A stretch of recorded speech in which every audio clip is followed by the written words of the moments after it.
যে আওয়ামী লীগ যদি না থাকে সেই ইলেকশনটাকে আসলেই কি ইনক্লুসিভ ইলেকশন বলা যেতে পারে, বা আওয়ামী লীগের যারা সমর্থক অনেকের মতে কোটিরও বেশি সমর্থক যারা আছেন তাদের ভোট যদি না আসে এখানে সেই ইলেকশনটা প্রশ্নবিদ্ধ হবে কিনা। যে আওয়ামী লীগ নানা রকম ষড়যন্ত্রের মধ্যে আছে, যে পতিত শক্তি গণতন্ত্রে উত্তরণের পথে বাধা সৃষ্টি করছে, সেই আওয়ামী লীগকে আবার নির্বাচনে আনার ব্যাপারেও কেউ কেউ কেন বলছেন বোঝার চেষ্টা করবো আজকের আলোচনায়। আমরা আমাদের সাথে আজ উপস্থিত আছেন জবানের সম্পাদক এবং রাজনৈতিক বিশ্লেষক গোলাম রেজাউল করিম রনি, এবং আরও আছেন ফ্রিল্যান্স জার্নালিস্ট ও মানবাধিকার কর্মী সাইয়েদ আবদুল্লাহ। সেটা নিয়ে কথা বলবো পরে, কিন্তু এই আলোচনাটা এক সময় ছিল যে আওয়ামী লীগ কে আসলে নির্বাচন করতে দেওয়া উচিত কি না। আবারও আমরা এরকম একটা আলোচনা শুনছি যেখানে আসলে আওয়ামী লীগের যে অপরাধ, গণহত্যার যে অভিযোগ আওয়ামী লীগের বিরুদ্ধে এসে সেটা বিচারাধীন। আপনি কিভাবে দেখছেন আসলে? জি ধন্যবাদ। যে যেখান থেকে আমাদের শুনছেন দেখছেন সবাইকে আমার সালাম, কৃতজ্ঞতা। দেখেন, এটা একটা খুব পুরানো আলোচনা, কিন্তু আমরা প্রথম দিন থেকে বলছি যে বাংলাদেশে আওয়ামী লীগ এবং রাজনীতি দুইটা একসাথে যায় না। এবং আমাদের রাজনৈতিক ব্যর্থতা কি? অনেকগুলো ব্যর্থতা আছে, এর মধ্যে একটা ব্যর্থতা কি? একটা ব্যর্থতা হঠানের 1 বছর পরে এসে একটা আলোচনা উঠতেছে যে ইলেকশনকে সামনে রেখে, বিশেষ করে যে এই ইলেকশনে, যে আপকামিং ইলেকশন যেটা ফেব্রুয়ারিতে হওয়ার কথা, সেই ইলেকশনে আওয়ামী লীগকে যদি আপনি অংশগ্রহণ করতে না দেন তাহলে তার যে কোটি কোটি সমর্থক রয়ে গেছে বা আছে, হ্যাঁ, তাদের কি হবে? তারা ভোট দিতে পারবে কিনা দেখেন। এবং এখানে আমি নাম ধরেই বলি, আমি দেখতেছিলাম যে একটা শোতে আমাদের বড় ভাই সাংবাদিক মাসুদ কামাল ভাই একটা সুন্দর যুক্তি দিয়েছেন। সেটা হলো, ধরেন আপনার পছন্দ গরুর মাংস, কিন্তু আপনি 5 পদের মাছ তার সামনে হাজির করলেন। তার মানে একটা লোক যিনি নৌকায় ভোট দেয়, সে যখন দেখবে ব্যালটে নৌকা নাই, তার মানে সে তো ভোট দিবে না। যুক্তি হিসাবে খুবই সুন্দর যুক্তি এটা, কিন্তু এই যুক্তিটা হলো সন্ত্রাসবাদী যুক্তি। ধরেন একটা লোক ময়লা খায় ছোটোবেলায়, বা ধরেন একটা আবর্জনা খায়, এবং সে মনে করে এটা হলো তার জন্য স্বাস্থ্যকর। এবং এখন কি আপনি তার এই ময়লা খাওয়াটা তার অধিকার হিসেবে মাইনা তার আজীবন ময়লা খাইতে দিবেন, নাকি তাকে আপনি বিরত করবেন যে না বাবা, অনেক খাইছো, স্বাস্থ্যের অনেক ক্ষতি আছে, আর ময়লা খাইও না, স্বাস্থ্যকর জীবনে ফিরো। ফলে যে গরুর মাংস পছন্দ করে, মানে নৌকা পছন্দ করে মাসুদ কামাল যুক্তি অনুযায়ী, এখন তাকে আপনার গরুর মাংসই খাওয়াইতে হবে, মাছ খাওয়ানো যাবে না, খাইলে তার অধিকার হরণ হবে। এটা সন্ত্রাসবাদী যুক্তি। কেন?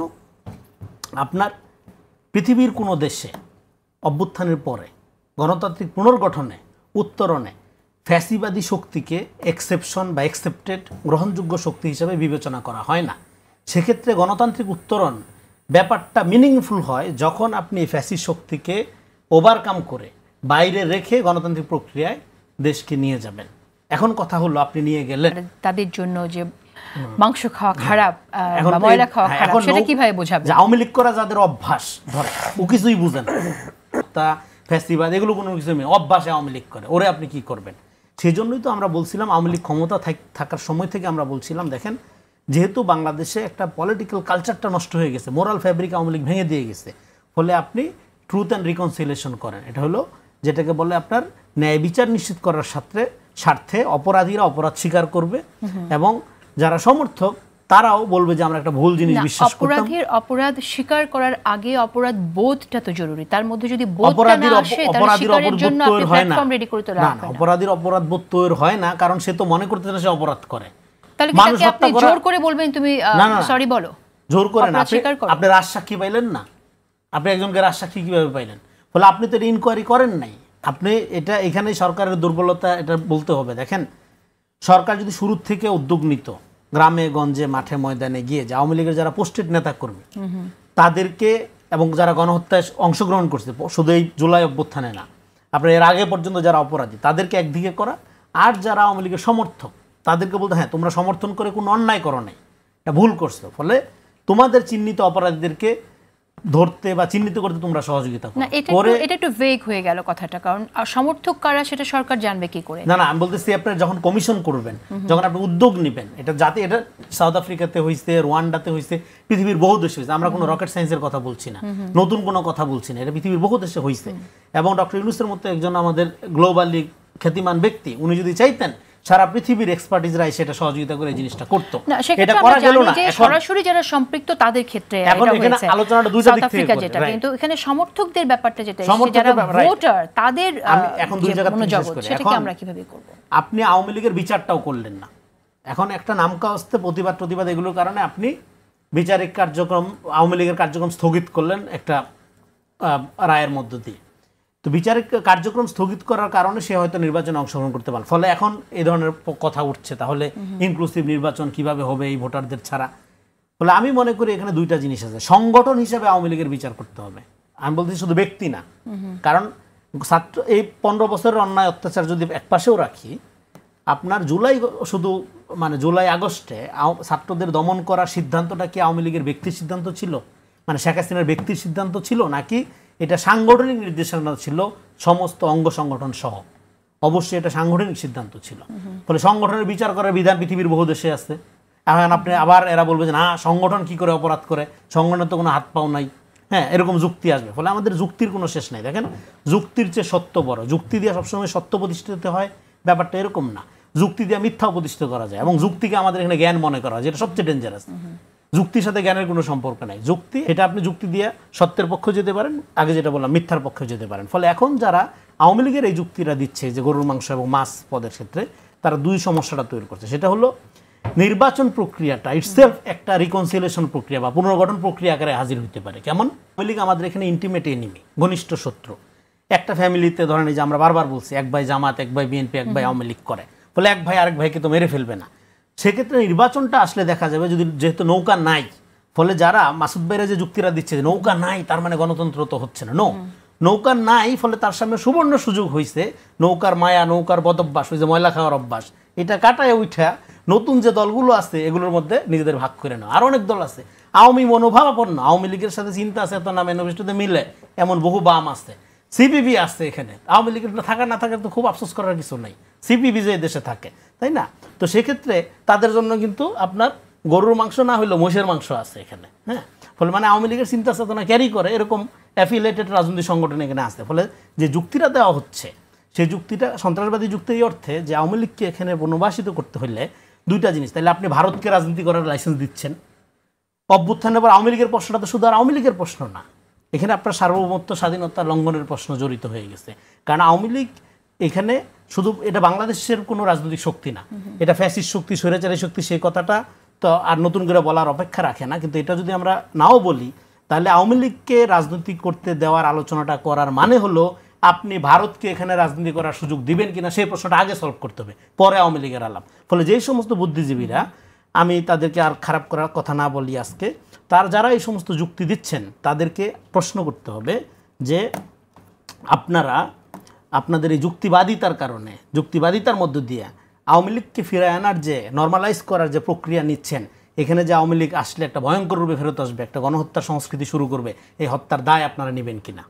হ্যাঁ, নাহলে আপনার কোন যুক্তিতে গণতন্ত্রের, কোন গণতন্ত্রের কিতাবে, কোন গণতন্ত্রের মডেলে, কোন গণতন্ত্রের উদাহরণের মধ্যে আপনি পাইছেন যে একটা লোক তো সমর্থন করে, ফলে সেই সমর্থকদের রক্ষা করাটা একটা ধরেন রাজনৈতিক প্রক্রিয়ার বা একটা সরকারের বা একটা নির্বাচনী সংস্থার খুব দায়িত্ব। ধরেন এটা আপনি ধরেন আওয়ামী লীগ সমর্থন করেন, আপনার সমর্থনকে মূল্যায়ন করার দায়িত্ব তো নির্বাচন কমিশনের না। বরং আমি বলতেছি যেটা, সেখানে আওয়ামী লীগকে না রাখলে গণতান্ত্রিক প্রক্রিয়া ব্যাহত হবে, তার উল্টা কথাটা বলতেছে। গণতান্ত্রিক প্রক্রিয়া উত্তরণের মানে হলো a country without Awami League. সেটা আপনি যেহেতু রিকনসিলিয়েশন করে করতে পারেন নাই, তাহলে একটা সুবর্ণ সুযোগ হলো নির্বাচন। ফলে নির্বাচনে যখন দেখবে যে নৌকা ছাড়া আর সব মার্কা আছে, তখন তার পাপ মোচনের সুবর্ণ সুযোগ হলো, সে ঝাঁপায় পড়বে অন্য দলে। তাকে তো আগে সেটা কনভিন্স হতে হবে, তার তো ভালো লাগতে হবে, সুযোগ তো তৈরি করে দিতে হবে। আপনি একটা প্রক্রিয়া ফেল করছেন, রিকনসিলিয়েশনে যান নাই, ফলে নির্বাচনে একটা বড় সুযোগ তার জন্য।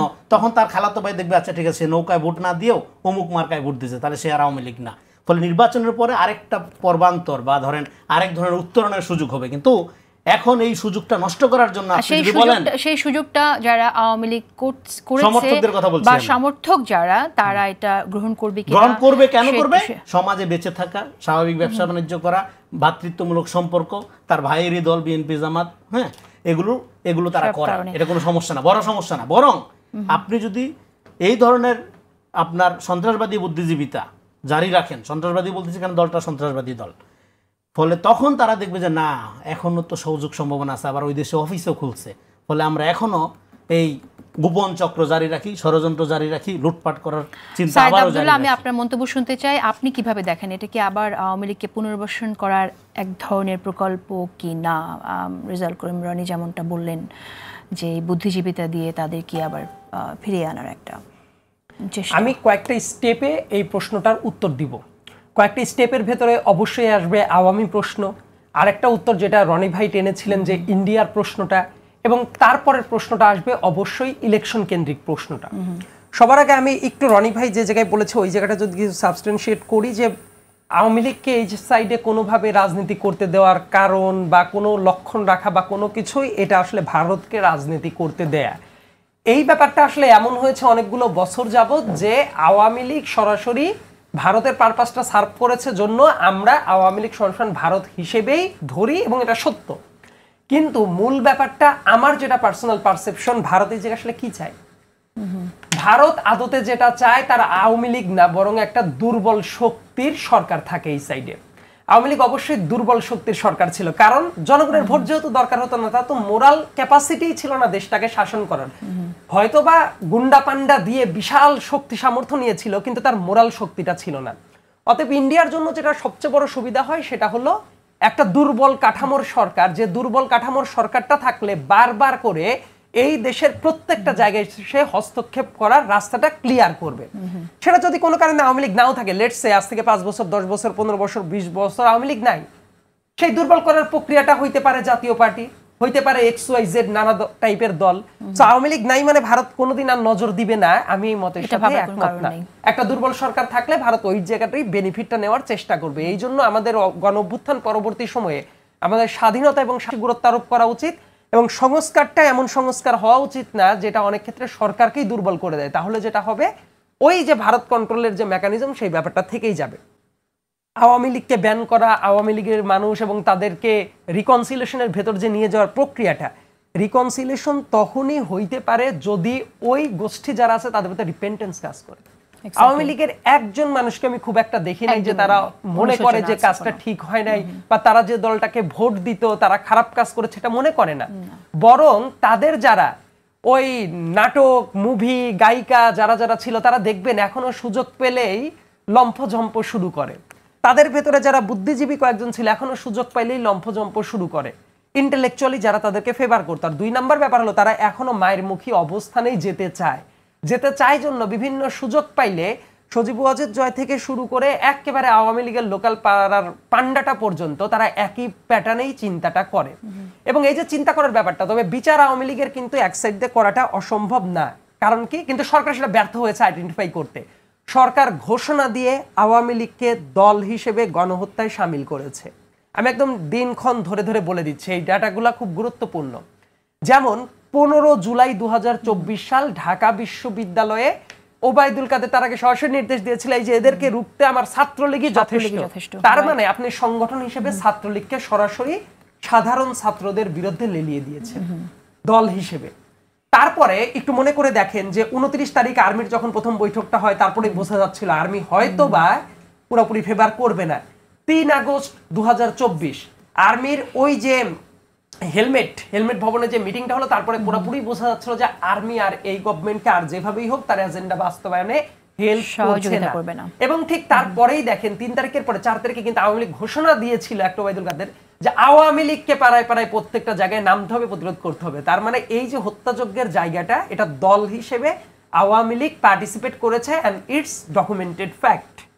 তারপরের হিসাবে আমরা আসি, কিন্তু এটা বিচার প্রক্রিয়াতে ডক্টর মোহাম্মদ ইউনূসের প্রতি আমার অসম্ভব রকমের রেসপেক্ট আছে, মানে হ্যাভিং দ্যাট ফুলেস্ট রেসপেক্ট। আমি যেটা বলি, যেভাবে এই প্রক্রিয়াটা আগানোর কথা ছিল ওই জায়গাতে বিশাল বড় রকমের গাফিলতি হয়েছে। এবং গাফিলতি হয়েছে জন্যই বিদেশে গিয়ে উনি যখন বিবিসিতে ইন্টারভিউ দেয় বা কোনো ইন্টারন্যাশনাল মিডিয়াতে ইন্টারভিউ দেয়, যখন তারা তাকে চেপে ধরার চেষ্টা করে, সে কিন্তু লায়াবিলিটি নেয় না। বাংলাদেশের মিডিয়ায় নর্মালি উনি কথাই বলেন না। আমি ওই মিডিয়াগুলোতে গিয়ে দেখতাম যদি বিবিসিতে বা অন্যান্য জায়গায় গিয়ে উনি কড়াভাবে ডিল করছে যে উনি এটা ব্যান করার চেষ্টা করছেন, ব্যান করার প্রক্রিয়ার ভেতরে গেছেন কোনো কিছু, কিন্তু উনি দেখবেন ধরি মাছ না সুই পানি টাইপ উত্তর দেন। কিন্তু ওই উত্তরগুলো বাংলাদেশের মিডিয়ায় যদি ঠিক মতো আসতো তাহলে হয়তো অনেকের জন্য ইকুয়েশনটা মেলানো সহজ হতো। এটা না নেওয়ার পেছনে হয়তো বা অনেক কারণ আছে, কারণ ট্রুথ অ্যান্ড রিকনসিলিয়েশনে যাওয়ার জন্য যে প্রক্রিয়া অনুসরণ করার কথা ছিল সেই দিকে এই সরকার আগায় নাই, বরং কিছু জনতুষ্টিবাদী প্রক্রিয়ার দিকে আগাচ্ছে। আওয়ামী লীগের অবশ্যই বিচার হওয়ার কথা ছিল। এই ধরনের গণহত্যা চালানোর পরে ভোটে পার্টিসিপেট করবে, দুনিয়া এত সস্তা না। কিন্তু সেই প্রক্রিয়ায় যে প্রপার প্রক্রিয়াটা দেখেন, আইসিটি ট্রাইব্যুনালের আইনটা যখন প্রথম সংশোধন করা হয়, দল হিসেবে নিষিদ্ধের যে প্যাটার্নটা ছিল সেটা ক্যাবিনেট মিটিং এ সর্বসম্মতক্রমে ডক্টর মোহাম্মদ ইউনূসের নেতৃত্বে সেটা বাদ দেওয়া হয়েছিল। পরবর্তীতে যেমন এখন যে অবস্থাটা আছে, এটা যদি এমন হতো যে বিচারিক প্রক্রিয়ার মাধ্যমে কোর্ট কর্তৃক নির্দেশ আসতো যে এই রায়টা পূর্ণাঙ্গভাবে আসার আগে এই দলটা এইভাবে পার্টিসিপেট করতে পারবে না, সেটার প্রক্রিয়াটা অন্যরকম হতে পারতো। কিন্তু বর্তমানে যে প্রক্রিয়াটা আছে, আমি তো বললাম যে তাদের প্রক্রিয়াটাও গাছাড়া একটা প্রক্রিয়া হয়ে গেছে, এবং যে কারণে বাইরের ইন্টারন্যাশনাল মিডিয়াতে গিয়ে ঠিক মতো উনি কিন্তু এইটা যে করা হচ্ছে সেই দায়টা কিন্তু উনি নিজের উপর নেন না, বরং বিভিন্ন জায়গায় ছড়িয়ে দেওয়ার চেষ্টা করেন। তো আদতে আমার কাছে যেটা মনে হয়, আওয়ামী লীগ না থাকলেও ইলেকশন অবশ্যই একটা ট্রান্সপারেন্ট হতে পারে, কারণ দেশের মানুষের জন্য ভোট দেওয়ার সুযোগটা আছে কিনা। কিন্তু পুনর্বাসনের যে প্রসঙ্গটা এসেছিল সেটা আপনি দেখছেন কিনা, যেমনটা কলকাতায় পার্টি অফিস করার ব্যাপার, এবং হ্যাঁ, এবং এখানে অনেকে তাদের যে কলকাতায় পার্টি অফিসের যে ব্যাপারটা আমি খুব খোলামেলা ভাবে বলি। আসছে একটা ঠিক এলাকায় তারা ট্রেনিং নিচ্ছিল, রাইট, এবং সেখানে কয়েকজনকে গ্রেফতারও করেছে সরকার। তো এই যে আপনার ট্রেনিং নেওয়া বা অন্য জায়গায় বসে সংগঠিত হওয়া, নানান রকম মিটিং যেগুলো করছে, যেটা আমরা আওয়াজ পাচ্ছি, আওয়ামী লীগ আসলে করতে চায় কি? দেখেন, আওয়ামী লীগ আসলে কি করতে চায় এটা আওয়ামী লীগের নেতাকর্মীরাও জানে। আপনার বিশ্লেষণ কি বলে সেটা শোনা এখানে একটু রেসপন্স করি। সাইদুল্লাহ যেটা বলে, দেখেন আমি কিন্তু বলি না একমাত্র আওয়ামী লীগের উপর ভর করে ভারত রাজনৈতিক প্রচেষ্টা চালাবে। আওয়ামী লীগের উপর ভর করে চেষ্টা চালাবে, এবং যেহেতু এটা অভ্যুত্থানের পরে সমূলে পরাজিত হয়েছে, মানে ভারত এবং আওয়ামী লীগ সহ দুইটাই, হ্যাঁ, তো এখন সে ডেফিনেটলি অন্য উইন্ডো খুঁজবে, অন্য জায়গায় চেষ্টা করবে, প্রশাসনের ভিতরে থাকার চেষ্টা করবে, কালচারাল ফ্রন্টে থাকার চেষ্টা করবে, বুদ্ধিজীবীদের মধ্যে, সাংবাদিকতার মধ্যে, নানা জায়গায় যেভাবে করে আর কি। এটা আমরা জানি, এটা মানে এটা ভারতময় বঙ্গভূমি আমাদের এখানে, হ্যাঁ, এবং আমাদের এখানকার এক একজন বুদ্ধিজীবী বিশেষ করে এদের 3.5 হাত বোর্ডে এক টুকরা ভারতখণ্ড, যে হাইটা বেরোচ্ছে যে রক্ত মাসের মানুষ, এই আপনি একটা ভারত ভূমি হিসেবে পাঠ করতে পারেন, অসুবিধা নেই। সবাই না, আমি অবশ্যই সবাই না বলতেছি, যে চিহ্নিত অনেক বড় বড় নমস্য ব্যক্তিকে আপনি পাবেন এই লাইনে। তো যাই হোক, এখন যেটা আপনি যে প্রশ্নটা করলেন, দেখেন আওয়ামী লীগের তো জঙ্গি ট্রেনিং এর দরকার নেই, এটা তো এমনি একটা জঙ্গি সংগঠন। ও যে মানে অভ্যুত্থানের পরে কি বলছিল, ফেরত আসবো ভয়ঙ্কর রূপে, একবার তো বলে নাই ভুল হয়েছে, অপরাধ করছি, হ্যাঁ, নতুন করে জনগণকে সাথে নিয়ে রাজনীতি করবো, এসব তো কোনো কথা নাই, ফেরত আসবো ভয়ঙ্কর রূপে। তার মানে আওয়ামী লীগ আসা মানে হলো এখানে একটা রক্তপাতের ক্ষেত্র তৈরি করা। এই জন্যই আমি বলতেছিলাম যে পলিটিক্সের কারণে 5 তারিখের পরে দেখেন আমরা এমন একটা রাজনৈতিক বন্দোবস্তের মধ্যে ছিলাম 54 বছরে, যেখানে বাচ্চা ছেলেদের আমাদের হারাইতে হয়েছে, বাচ্চা ছেলেদের জীবন দিতে হয়েছে। ফলে আমরা এমন কোনো রাজনীতি দেখতে চাই না যে রাজনীতি মানুষের গায়ে হাত তোলে। আপনার সাথে আমার মতের পার্থক্যের কারণে আপনি মনে করবেন আমাকে মারা ঠিক আছে, জায়েজ, মারা তো দূরের কথা, ফুলের টোকাও দিবেন, আমি আমার মত নিয়ে থাকবো, আপনি আপনার মত নিয়ে থাকবেন। কিন্তু আওয়ামী লীগ থাকলে এই জিনিস হবে না, কারণ তার যে স্পিরিট, এই স্পিরিটের মধ্যে একটা অ্যারোগেন্সি আছে। এটা যে বাঙালি জাতীয়তাবাদী যে ট্রাইবাল বয়ান, এবং যার মধ্যে দিয়ে এখানকার প্রগতিশীলতা, বুদ্ধিজীবিতা, রাজনৈতিক ফ্যানাটিসিজম মিলাইয়া এইটার যে একটা মানে স্যালাইন বানানো হয়েছে, এটা টক্সিক, এটা সবসময় অ্যান্টি ডেমোক্রেটিক। হাসিনা কোনোদিনও বলে নাই যে সে ফ্যাসিস্ট, গণতন্ত্রের নামই সমস্ত সর্বনাশটা সে করছে। ফলে গণতন্ত্রের এই আওয়ামী মডেল থেকে আমাদের বের হইতে হবে। ফলে এখন যারা ইনক্লুসিভিটির নামে আওয়ামী লীগকে ইনক্লুড, গণতন্ত্রের আওয়ামী মডেলে বাংলাদেশকে ফেরত নিয়ে যেতে চায়, যেখানে একটা রক্তপাতের সম্ভাবনা থেকে যায় না, শুধু একটা অবভিয়াস, এটা লিখে রাখতে পারেন। আওয়ামী লীগ আসা মানে এদেশে গৃহযুদ্ধ শুরু হওয়া, কারণ এই যে হাজার হাজার মানুষ আহত রয়ে গেছে, যে তার বন্ধুকে পাশে গুলি খেয়ে মরতে দেখছে, এই সমস্ত দলগুলো যদি, দেখেন একটা কথায় অভ্যুত্থানের পরপরই বলছিলাম, আগামী দিনে বাংলাদেশের রাজনীতি নির্ধারিত হবে আওয়ামী লীগের ব্যাপারে কে কি পজিশন নিচ্ছে তার আলোকে। আওয়ামী লীগের পতনের পরে এখানে 100% বিরোধিতার জায়গা, আওয়ামী লীগের যে বয়ান ছিল সেই বয়ানের কাউন্টার ন্যারেটিভ কি দাঁড়ালো? এই জন্যই তো আমরা বলতেছিলাম যে আমরা মতাদর্শী ইডিওলজি ভিত্তিক কোনো আপনার সংগঠনকে রাষ্ট্র পরিচালনায় দেখতে চাই না, রাষ্ট্র ভ্যালু বেসড হবে, সমস্ত ইডিওলজির একটা অভিভাবক, একটা ভ্যালু বেসড রাষ্ট্রের কথা আমরা বলছি। এটা বহুবার আলোচনা করছি, আজকে এখানে ব্যাখ্যা না করি, আজকে অন্য একটা আলোচনা করি, একটু একটা পয়েন্ট বলি। সেটা হলো, দেখেন এই সরকার আওয়ামী লীগের কার্যক্রম যে সাময়িকভাবে স্থগিত করলো, এইটা কেন করলো? এখন যেটা হচ্ছে যে আওয়ামী লীগকে যদি আপনি ভিকটিম বানান, তাহলে সমস্যাটা কি হবে? আওয়ামী লীগ আর কখনোই ন্যাচারালি ফেরত আসবে না। কৃত্রিমভাবে আনার যারা চেষ্টা করছে, এখানে কিছু থিঙ্ক ট্যাঙ্ক, ভারতীয় মদতপুষ্ট থিঙ্ক ট্যাঙ্ক বলবো, তারা এবং এখানকার এক শ্রেণীর বুদ্ধিজীবীতা যারা ভারতীয় বয়ান ছাড়া অন্য কোনো বয়ানের মধ্যে বাংলাদেশকে চিন্তা করতে পারে না, তারা যে এটা চিন্তা করছে কেন। এবং এখানে যে মামলাগুলোর নেচারগুলো যদি দেখেন আপনার, হরে ধরে খুনের মামলা দেওয়া হচ্ছে এবং এই যে আওয়ামী লীগকে ভিকটিম বানানোর চেষ্টা করা এবং প্রপার জাস্টিস না করা। হ্যাঁ, একটা লোক আওয়ামী লীগ এবং জামাতের অবস্থা দেখে আমরা কেউ শিখি নেই, জামাতকে কিন্তু ওইভাবে সলভ না করে রেখে দেওয়া হয়েছিল, যে কারণে জামাতকে কিন্তু একটা পলিটিক্যাল গুটিতে পরিণত করছিল আওয়ামী লীগ। এখন আপনি আওয়ামী লীগকে যদি একই জিনিস করেন তাহলে সমাজ তো দুই দিক থেকে বিভক্ত থাকবে, ট্রমাটিক না। জামাতের জন্য সেই অপশনটা ছিল, অনেকেই বারবার বলেছে জামাত তাদের বাংলাদেশের বাংলাদেশের রাজনৈতিক দলগুলোর ব্যাপারে জনগণের কাছে যদি ভুল স্বীকার করে, ক্ষমা চায়, তাহলে মনে হয় তার রাজনীতি শেষ হয়ে যায়, এটা তাদের একটা ধারণা। বলে এইটা এই যে অ্যারোগেন্সি, এই অ্যারোগেন্সির রাজনীতি আমরা আর দেখতে চাই না 5 তারিখের পরে। আপনি ভুল করতেই পারেন, ব্যক্তি আকারে না, সংগঠন আকারেও ভুল করতে পারেন, ডেফিনেটলি আপনাকে জনগণের কাছে সরি বলতে হবে, সেটা আপনি যত বড় সংগঠনই হন, যত ঐতিহ্যবাহী হন, যত পুরানাই হন। কিন্তু না, আপনি যা করবেন সেটাই রাইট, হ্যাঁ, এবং ছলে বলে কৌশলে আইসা ক্ষমতা নিয়ে আবার একই জিনিস চালাবেন, এটা তো ফ্যাসিজম।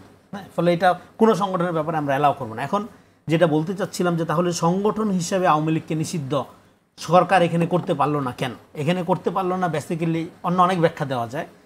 আমার ক্ষুদ্র আন্ডারস্ট্যান্ডিং আমি যেটা বলি, এটা ইন্ডিয়ার কারণে করতে পারেনি। কেন? কয়েকদিন আগেও আমাদের যে বাংলাদেশের যিনি হাই কমিশনার দিল্লিতে আছেন, উনি একটা কথা বলেছেন যে বাংলাদেশের মাটি ভারতের বিপক্ষে আর কখনো ব্যবহার হবে না। খুবই ন্যায্য কথা। আমরা একটা আলাদা দেশ, ইন্ডিয়া একটা আলাদা দেশ, আমরা কেন মানে আপনার এটা যুদ্ধ অবস্থা ছাড়া আমরা কেন একজন আরেকজনের বিরুদ্ধে আমাদের ভূমিকে ব্যবহার করব? খুবই ভালো কথা। কিন্তু এখন আওয়ামী লীগ যদি ধরেন একটা ফুল নিষিদ্ধ সংগঠন হয়, সেই সংগঠনটা আশ্রয় প্রশ্রয় ইন্ডিয়া দিচ্ছে, ফলে এরকম একটা সন্ত্রাসী সংগঠন যাকে প্রতিপালিত করছে ইন্ডিয়া, ফলে এখন বাংলাদেশে যদি ভারতের বিরুদ্ধে কোনো সংগঠন এরকম সন্ত্রাসী কার্যক্রম চালায়, সেক্ষেত্রে কিন্তু ইন্ডিয়ার তখন বলতে পারবে না যে বাংলাদেশ তো ভারতের জন্য হুমকি স্বরূপ, ভারতের শত্রু, এরকম সংগঠন গ্রুপকে আপনার কি বলে মদত দিচ্ছে বা পৃষ্ঠপোষকতা দান করছে। সেই যুক্তিটা সেইটা কিন্তু আর দিতে পারবে না, এবং ইন্টারন্যাশনাল কতগুলো লটও আছে এখানে। ফলে সেই দিক থেকে যেহেতু হাসিনা ওইখানে রয়ে গেছে এবং আওয়ামী লীগের আপনার টপ ক্রিমিনালদের প্রায় 80% কলকাতায়, আনুমানিক বলতেছি, কম বেশি হতে পারে। তো ফলে সেদিক থেকে যদি এখন একটা ফুললি সন্ত্রাসী সংগঠন হিসাবে আপনি আওয়ামী লীগকে নিষিদ্ধ করে দেন, এটা ভারতের জন্য তার কোনো জায়গা থাকতেছে না নেগোসিয়েট করার। একটা সন্ত্রাসী সংগঠনকে সে পরিপুষ্ট করতেছে। ফলে এখানে ভারত বিরোধী অনেক আশেপাশে আপনি জানেন 7 সিস্টার থেকে শুরু করে, হ্যাঁ, ভারতের বিরুদ্ধে অনেক শক্তি, হ্যাঁ, সংগঠিত শক্তি, সশস্ত্র শক্তি আছে। ফলে তারা যদি তখন বাংলাদেশের ভূমি ব্যবহার করে, সেক্ষেত্রে ভারতের আর কোনো স্থির থাকবে না। এইটা একটা গুরুত্বপূর্ণ পয়েন্ট। সেক্ষেত্রে এই যে এই জন্য এখন আওয়ামী লীগকে একটা সেমি সন্ত্রাসী সংগঠন বানায় রাখছে সরকার, মানে সাময়িক কার্যক্রম নিষিদ্ধ। ফলে ফুল সন্ত্রাসী সংগঠন বাড়াইলে কিন্তু আপনি সেক্ষেত্রে ভারতের যে পলিসি, সে পুরো পলিসিটা ভারত চেঞ্জ করতে বাধ্য হইতো, এবং হাসিনা কিন্তু একটা গ্লোবাল বার্ডেন। তার সেখানে কি তাহলে আবারও এই ভারতের নতজানু একটা, ফলে আমি মনে করি এখানে এই দিক থেকে ভারত একটা কমফোর্টেবল জায়গায় চলে গেল যে আপনি এটা দিয়ে ভারতের পুরো পররাষ্ট্রনীতি আওয়ামী ব্লক থেকে সরাইতে বাধ্য করতে পারেন। ভারতের সাথে বর্তমান সরকারের অবস্থা তো খুব একটা উন্নতি হলো না। ডেফিনেটলি এখন অনেক উন্নত, মানে প্রথম দিকের চেয়ে। যে টেনশন ছিল সেটা হয়তো কমে গেছে। সাইদ আব্দুল্লাহ, আপনি কি মনে হয় যে ঠিক একই কারণেই কি, মানে যেটা রনি বললেন, ঠিক এই জন্যই কি সরকার আওয়ামী লীগ প্রশ্নে দ্বিধান্বিত কিনা? আমরা যা দেখেছি, এই প্রশ্নটার উত্তর শুধু ভারত সেন্ট্রিক হয়ে দেওয়াটা আমার মনে হয় যে পুরোপুরি উচিত হবে না। তার কারণ আওয়ামী লীগকে ব্যান করা যাবে কি যাবে না, ইলেকশন করবে কি করবে না, এর সাথে ইন্টারন্যাশনাল গ্রুপগুলোরও একটা অনেক ধরনের কাজ করার দরকার ছিল। আমি সবসময় কয়েকটা কথা, ভারত যা করে ভারত বন্ধু রাষ্ট্রদের সহযোগিতা নিয়েই করে, তাদের পলিসি অনেক সময় অন্যভাবেও আমরা শুনতে পাই। আবার অনেক সময় এমনও হয় যেসব জায়গায় চ্যালেঞ্জ করার দরকার সেই অনেক জায়গায় চ্যালেঞ্জটাও ঠিকমতো করা হয় না। একটা সুস্পষ্ট উদাহরণ দিই তাহলে বুঝতে সুবিধা হবে, যদিও অন্য প্রসঙ্গে। 1996 সালের 12 ডিসেম্বর বাংলাদেশের ভারতের ভেতরে একটা খুব গুরুত্বপূর্ণ চুক্তি হয়, গঞ্জেস ওয়াটার শেয়ারিং ট্রিটি, মানে গঙ্গার পানি বন্টন চুক্তি, যেটা ওই টাইমে শেখ হাসিনা অল্প কয়েকদিন ধরে ক্ষমতায় এসেছে। 1996 সালে নতুন একটা সরকার, এবং ভারতেরও কম্পারেটিভলি নতুন সরকার ছিল, যে দেবগৌড়ার আওতায়, এবং দেবগৌড়ার ওই কোয়ালিশন সরকারটা ছিল ভারতের ইতিহাসে দুর্বলতম সরকারের একটা। এবং 1997 সালে ইন্টারন্যাশনাল ওয়াটার কোর্স কনভেনশন হবে, এটা দুইটা পার্টির কাছে স্পষ্ট ইনফরমেশন ছিল। সেটা থাকা সত্ত্বেও 1996 সালের 12 ডিসেম্বর দুর্বল সরকারের আওতায় খুবই তড়িঘড়ি করে একটা চুক্তি করা হলো, যে চুক্তির কোনো গ্যারান্টি ক্লজ নেই, যে চুক্তির আদলে যেটা হয়েছে বাংলাদেশ আসলে পানির ন্যায্য হিসাব পায় নাই, বরং মূল পানির ফ্লোটাকে তাদের একদিকে নিয়ে যায় আমরা রেসিডিউয়ারি অংশ যেটা সেটা পেয়েছি। মানে মোটামুটি একটা পানির ডাকাতি করা হয়েছে, এই ন্যায্যতা নষ্ট করা হয়েছে, এবং সেই জন্য বাংলাদেশ এখন ভারত যদি পানি নাও দেয় অনেক জায়গায় অনেক ইন্টারন্যাশনাল ফোরামে যাওয়া যায় না। এই ব্যাপারটা নিয়ে যেহেতু 2026 সালে চুক্তির মেয়াদটা শেষ হয়ে যাচ্ছে, নতুনভাবে কিভাবে আগাতে পারে আমার খুবই আগ্রহ ছিল, যেহেতু আমি ইন্টারন্যাশনাল পরিবেশ আইনেরও আমি ছাত্র ছিলাম। তো আমার খুবই আগ্রহ ছিল যে এই সরকারে অন্তত পক্ষে কয়েকজন আছেন খুব ভালো লেভেলের এই ল ব্যাকগ্রাউন্ডের পড়াশোনা করা এবং পরিবেশ আইনের উপর কাজ করছেন। তো এই ব্যাপারটা নিয়ে কতদূর অগ্রগতি হলো এটা আমার দেখার আগ্রহ ছিল, কিন্তু দুঃখজনকভাবে সেটা এখনো দেখিনি। এই উদাহরণটা এই জন্যই টানলাম যে দেখেন ভারতের সাথে যে চুক্তিগুলো সেটাও আমাদের রাজনৈতিক ভাবে না, বরং যে কাজগুলো করাটা দরকার ছিল জনগণের স্বার্থে, সেটা যদি প্রফেসর ডক্টর মোহাম্মদ ইউনূসের সরকারি না করতে পারেন, সেটা কিন্তু আরেকটা বড় প্রশ্ন অ্যারাইজ করে যে এই সরকার এই কাজগুলো কেন করলো না। তাহলে ইন্টারন্যাশনাল ফোরামগুলোতে প্রফেসর ডক্টর মোহাম্মদ ইউনূসের যে শক্তিশালী স্ট্যান্ড ছিল, স্ট্যান্ড সত্ত্বেও যদি কোনো কিছু না হয়, তাহলে জাতিসংঘের প্রতিবেদনের পরে যদি দল নিষিদ্ধ করার ব্যাপারে প্রশ্ন ওঠে, সেই প্রশ্নটা ডিল করার জন্য যে ধরনের প্রোঅ্যাক্টিভ রোল প্লে করার কথা ছিল সেটা তো করা হয় নাই। প্রত্যেকটা জায়গায় দেখবেন বাংলাদেশ সরকার ডিফেন্সিভ রোল প্লে করে, কিন্তু হওয়া উচিত ছিল প্রোঅ্যাক্টিভ। দু একটা উদাহরণ বলি, বর্ডার কিলিং কি কমেছে? বরং বর্ডার কিলিং প্রত্যেকটা মাসে, আমি কিছু আগে ডাটা দেখলাম যে বিগত বছরগুলোতে 31 জন 33 জন হলেও এই বছরের প্রথম যে 6 মাসের ডাটা 34 জন মারা গেছে, অর্থাৎ সংখ্যার হিসাবেও বরং একটা বা দুইটা বেশি। কিন্তু বর্ডার কিলিং নিয়ে অন্যান্য সরকারের আমলে যেভাবে মোটামুটি চেপে যাওয়া হয় এখনো তাই করা হয়েছে। পুশিনের ঘটনা যেভাবে বেড়ে গেছে এটা নজিরবিহীন ঘটনা, কিন্তু এই পুশিনের ঘটনা নিয়ে কি খুব বেশি আওয়াজ এসেছে? মিডিয়ায় তো খুব বেশি আওয়াজ আসে নাই, সরকারের জায়গা থেকেও প্রতিবাদ আসে না, এবং এমন অনেক জায়গা ছিল সরকার জায়গা থেকে বলেছে কিছু করার নেই। এই যে সরকার, আপনি চিন্তা করেন, সরকার বলছে কিছু করার নাই। আমরা কি এই কারণে সরকারকে দেখতে চাই যে সরকার বলবে আমার কিছু করার নাই? কিন্তু সরকারের পিআর ক্যাম্পেইন যারা চালায় তারা তো বলার চেষ্টা করে, তাদের কথাবার্তা শুনলে মনে হয় যে এই সরকার এত সফল সরকার পৃথিবীর ইতিহাসে এত সফল সরকার বাংলাদেশে আর ছিল না। কিন্তু দেখেন, তাহলে এই যে কয়েকটা উদাহরণ দিলাম, আমি চাই এটা কেউ খণ্ডন করুক যে এত নজিরবিহীন পুশিনের ঘটনা কেন ঘটলো, বর্ডার কিলিং কেন কমলো না একটাবারের জন্য? যদি না কমে থাকে, সরকারের তাহলে সবচেয়ে বেশি প্রেশার এখন দেওয়ার কথা ছিল, সেটা হয় নাই। গঙ্গা নদীর পানি চুক্তি নিয়ে খুব একটা কথাবার্তা হয় না এবং অনেক কাজগুলো হয় নাই।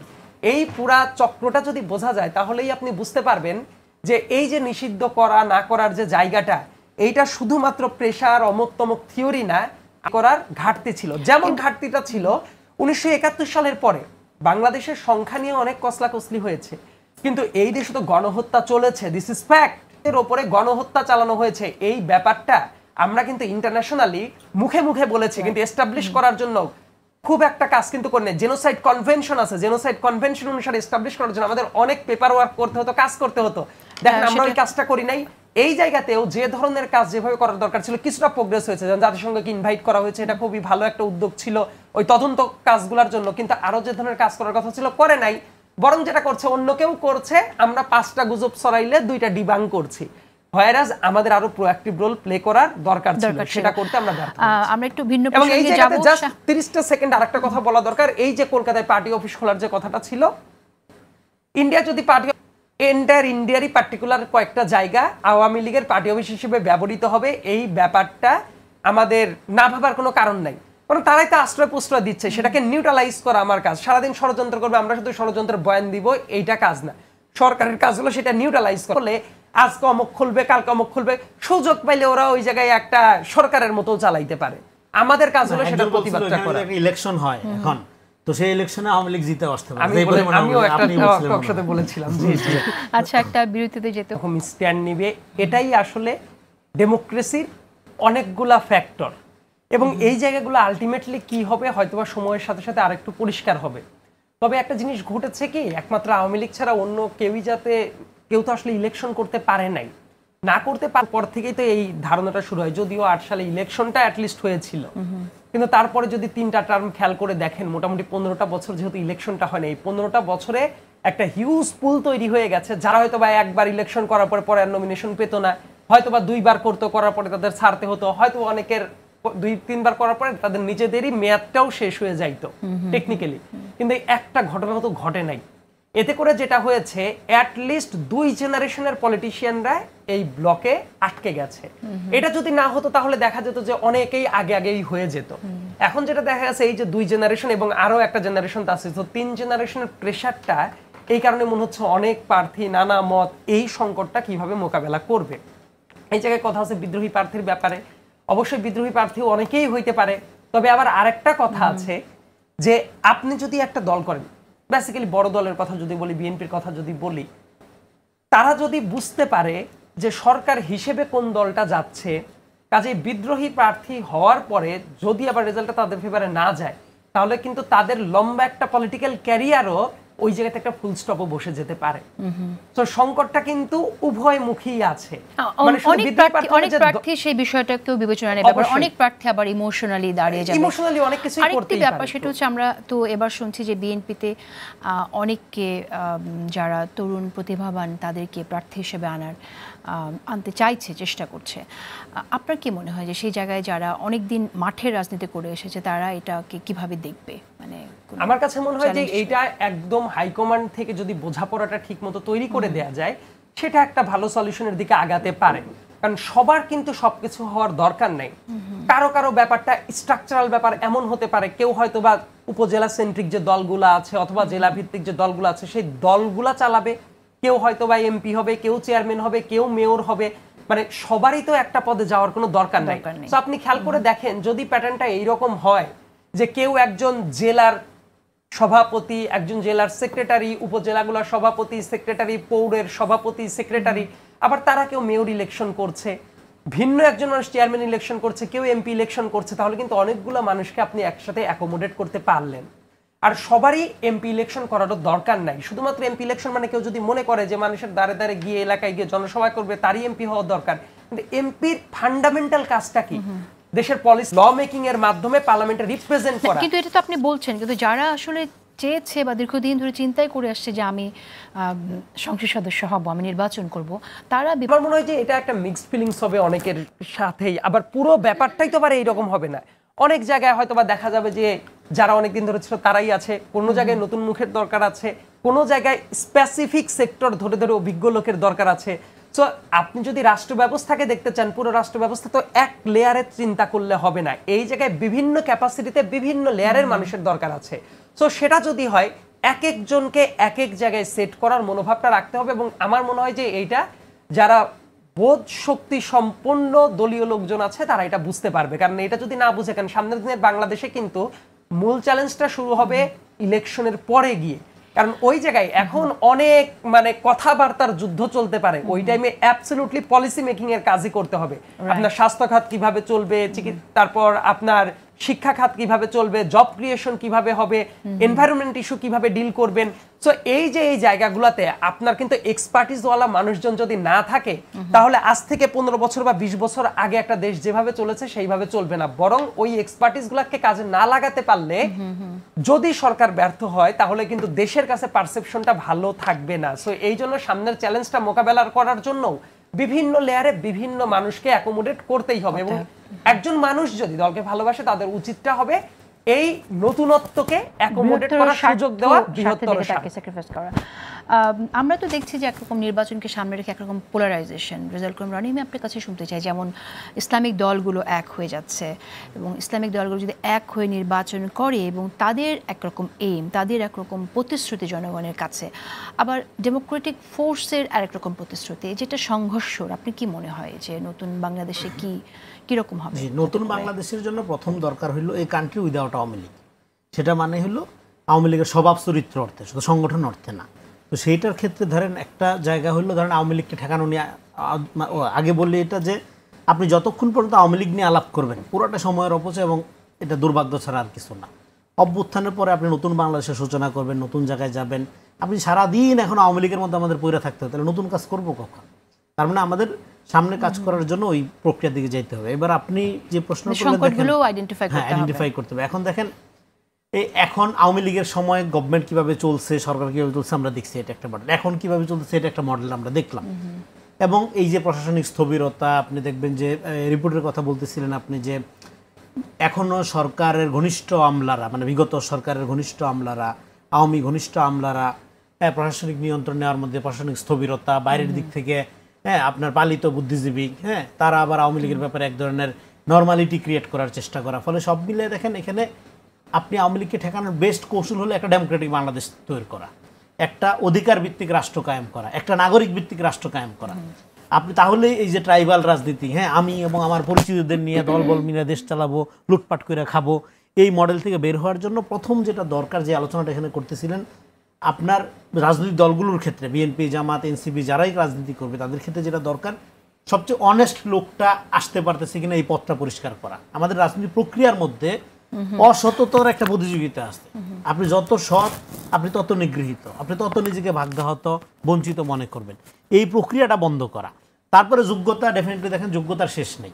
আপনি যোগ্যতা এটা তৈরি করা যায়, আপনি ট্রেনিংয়ের মধ্য দিয়ে, আন্ডারস্ট্যান্ডিংয়ের মধ্যে যোগ্যতা তৈরি করা যায়, কিন্তু সততা জিনিসটা তৈরি করা যায় না, এটা ইনভেল্ট। ওই রকম লোকজন সমাজে আসে, সংখ্যায় কম আসে, তাদেরকে আপনি এম্পাওয়ার করার ক্ষেত্রে এখন দেখেন এই যে আপনি নির্বাচনী জোটের কথা বললেন, দেখেন আপনার আমাদের ইসলামী বিভিন্ন দলগুলো, ওনার এখানে অনেক শ্রদ্ধেয় আলেম আছে, আলেম হিসাবে ওনারা কিন্তু অনেক শ্রদ্ধেয়, কিন্তু তারপরেও নির্বাচনী ভোটে মানে ভোটের রাজনীতি হিসেবে ওনাদেরকে মানুষ ট্রাস্ট করে না কেন, এই জিনিসটা কিন্তু একটু বুঝতে পারতে হবে। আলেম হিসাবে আপনার দরবারে যাচ্ছে, পীর হিসাবে আপনাকে রেসপেক্ট করছে, কিন্তু ভোটের মাঠে আপনাকে কেন সম্মান করছে না, বা মানে ওই শ্রদ্ধা, ওই আস্থা, ওই ট্রাস্ট রাখতে পারছে না কেন? রাখতে পারছে না কারণ হলো আপনার এই যে রাজনৈতিক যে প্রক্রিয়ার ক্ষেত্রে ডে টু ডে লাইফের যে ইস্যু, জনগণ যেভাবে সার্ভিস পেতে চায়, যেভাবে একটা ফিলান্থ্রপিক জায়গা থেকে রাজনীতিকে দেখতে চায়, সেই জায়গায় কিন্তু এরাও আপনার খুব একটা সুবিধা করতে পারে না, বা জনগণের ওই চাহিদা বা আকাঙ্ক্ষা পূরণ করতে পারেনি। বরং তারাও যখন জোটটা করে ইলেকশনকে সামনে রেখে, তখন জনগণের মধ্যে কিন্তু এই ধারণা তৈরি হয়, আচ্ছা ক্ষমতায় যাওয়ার জন্য সে হিসাব কিতাব কষে এমন এক জোট করতে যাতে সে ক্ষমতার সুবিধা পাইতে পারে, জনগণের যে কি সুবিধা হবে সেইটা প্রিন্সিপাল হয়ে যাচ্ছে না। ফলে তার এই যে ক্যালকুলেশন, তার এই যে ম্যাথমেটিক্যাল হিসাব, তার এই যে গাণিতিক হিসাব, সেই গাণিতিক হিসাবে জনগণ যখন দেখে আমি তো শুরুতেই মাইনাস, প্লাস হইলো যে ক্ষমতা, সে কিভাবে ক্ষমতায় যাবে সেইভাবে সে ভোটের মাঠে সঙ্গী জোট এগুলো গুছাচ্ছে, তখন আসলে নতুন করে ওই দলের প্রতি, সেটা যতই ধরেন ভালো মানুষের দলই হোক না কেন, জনগণ ওই আস্থাটা রাখতে পারে না। ফলে সেক্ষেত্রে আমি মনে করি ভোটের মাঠকে পোলারাইজ করা, নিজেকে ক্ষমতায়িত করা, বা নিজের সংগঠনকে একটা 10টা সিট বেশি পাওয়ানোর সুবিধা করা, বা ক্ষমতা নেওয়ার চেষ্টা করার জন্য যে জোট টোট করা, এগুলোর চেয়ে জনগণের সাথে ট্রাস্টের সম্পর্ক বিল্ড আপ করা, জনগণ যাতে তাকে ক্ষমতায়িত করার ক্ষেত্রে কনফিডেন্ট থাকে, সেটা তো তাদের মতো করে তারা করছে, আমরা দেখছি। সেটা করার লক্ষণ আমি অন্তত এই যে 7 দফা 8 দফা যে সমস্ত তাকে খুঁজে বের করা। কিন্তু আমরা এর আগে দেখেছি যে বিভিন্ন সময়ে মনোনয়ন বাণিজ্যের কথা শুনেছি আমরা, সম্পর্ক এবং নেটওয়ার্কিংয়ের ভিত্তিতে প্রার্থী যে আপনার মনোনয়ন পাচ্ছে সেটাও দেখেছি বিবেচনা করতে বা বিবেচিত হতে। এর বাইরে গিয়ে প্রকৃত যে জনপ্রতিনিধি সেটাকে বের করার মতো কোনো আপনি দেখছেন কিনা, মানে বিএনপির কথা যদি বলি, সেই পরিবর্তনটা আপনি কি বিএনপির মতো দেখছেন কিনা? অতীতের অভিজ্ঞতা যদি বলা হয় যে বাংলাদেশে সেই অভিজ্ঞতা যদি সুখকরই হতো প্রত্যেকটা জায়গায়, তাহলে তো বাংলাদেশকে এই লেভেলে আমাদের দেখতে হতো না। তবে সামনের দিনের বাংলাদেশকে যদি টিকিয়ে রাখতে হয়, এই পরিবর্তনটা একেবারেই অবধারিত। এই কাজটা না করলে যে ভুলটা হবে সেটা হলো আবারও কোনো না কোনো জায়গা থেকে পলিটিক্সের চেয়ে পাওয়ার পলিটিক্সটাকেই গ্রহণ করতে হবে, এবং সেটা হবে ডিজাস্টারাস একটা ব্যাপার। এবং আলটিমেটলি আমাদের যদি একটা ভালো বাংলাদেশের কমিটমেন্টের দিকে না যাওয়া যায়, গতানুগতিক ধারাতেই যদি থাকা যায়, সেটা করে আলটিমেটলি দেশের মানুষ হবে বারবার করে প্রতারিত। কারণ আপনি পলিটিক্সটাকে যদি সামনে আনতে চান, তাহলে অবশ্যই আপনার পরিবর্তনের দিকে আগাতেই হবে, এবং এই ব্যাপারটা দলগুলো যদি ঠিকমতো অনুধাবন করে, তাহলে দেখা যাবে তাদের কাজের ভেতরে অনেক পরিবর্তনের জায়গাটা আসবে। যেমন আপনি যে বললেন, এই মুহূর্তে আমার কাছে যেটা মনে হয় সবচেয়ে বড় সংস্কারের যে জায়গাগুলো, যে ব্যাপারগুলো নিয়ে কথাবার্তা অলরেডি হচ্ছে সীমিত পরিসরে হলে, অথবা ব্রডলি এখন আলোচনা হচ্ছে না, শিক্ষা খাতটাকে কিভাবে পুনর্বিন্যস্ত করা যাবে, মানুষের স্বাস্থ্য খাতটাকে কিভাবে দেখানো যাবে, কৃষকেরা কি ধরনের ইনসেনটিভ পাবে, তারপরে ব্যবসায়ীরা কি ধরনের ইনসেনটিভটা পাবে, একদম মানে থিওরিটিক্যাল জ্ঞান কপচানোর জায়গা না, বরং স্ট্রাকচারালি কোন খাতে কি কি হবে, বাংলাদেশের অর্থনৈতিক মুক্তি অতীতের চেয়ে কিভাবে ভালো দিকে আগাবে, এই ব্যাপারগুলোর দিকে আমাদের মনোযোগী হওয়া। এই ব্যাপারগুলো যদি মনোযোগী হয়, দেখেন গ্রামের একজন কৃষক মানুষ, আমার গ্রামের কথা যদি বলি, অনেক কৃষক মানুষ আছে তারা হোপলেস। তারা যদি দেখে যে তারা 3 বেলা খেতে পারছে, তাদের কৃষিকাজটা ঠিক মতো করতে পারছে, তাদের যে সন্তান আছে সে হয়তো বা কোনো না একটা কর্ম করে খাচ্ছে, হাসপাতালে গেলেছে সেবা পাচ্ছে, থানায় যাওয়ার পরে সে কোনো ধরনের হেনস্থার শিকার হচ্ছে না, কৃষি অফিসে গেলে সে তার সার্ভিসটা পাচ্ছে, তাকে ঘুষের ভেতরে পড়তে হচ্ছে না। এই যে নাগরিক সেবার কনসেপ্টটা, মানে এই কনসেপ্টের সাথে যখন নাগরিকরা পরিচিত হবে তখনই তো সে প্রকৃতপক্ষে নাগরিক হয়ে উঠবে। এবং এই কাজটা করার জন্য অবশ্যই যোগ্য মানুষকেই নিয়ে আসতে হবে।